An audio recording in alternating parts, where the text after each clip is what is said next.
रंग डलवावत रहा, रंग डलवावत रहा, डलवावत रहा।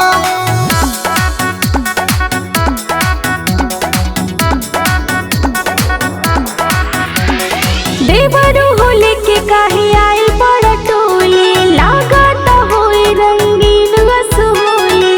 ए देवर जी, हाँ भौजी, रंगीन रसोली। ए हो देवरू होले के काहे आइल बड़ टोली, लागत होई रंगीन रसोली। होई कि ना हो कुछ करिया से रंग बरसावत रहा, बरसावत रहा।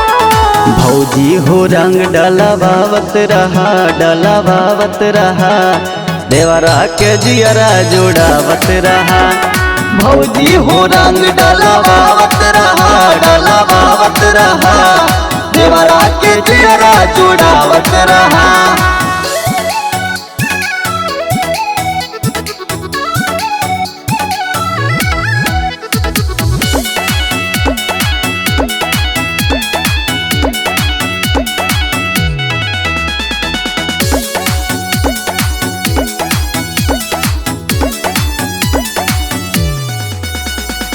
नया की साड़ी या नया का देवर हो, बोला न के करा पपरी असर हो,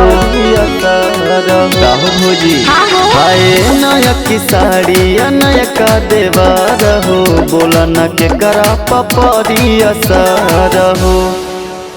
लगता अब देवरू लग जाए काई, देही में लग रंग अब कैसे छोड़ाई, कैसे छोड़ाई। पूरा मानव न मन हर सावत रहा। भौजी हो रंग डलवावत रहा, डलवावत रहा। देवरा के जियरा जोड़ावत रहा।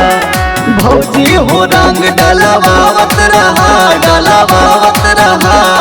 देवरा के जियरा जोड़ावत रहा। देवरा के जियरा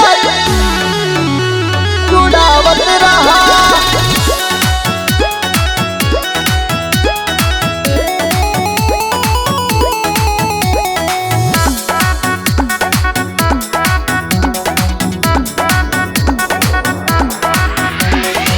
मिलल बा मौका त देहब न भागे, चलब पीछे त चलब आगे, काहे भागो चलब आगे।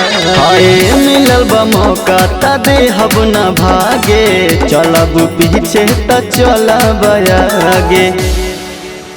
आराम से लगावा ए हो देवर जी, चलता सोहलिया में तोहरे ही मर्जी, तोहरे मर्जी। संदीप गाना उठावत रहा, उठावत रहा। भौजी हो रंग डलवावत रहा, डलवावत रहा। अच्छा? देवरा के जियरा जोड़ावत रहा। भौजी हो रंग डलवावत रहा, डलवावत रहा।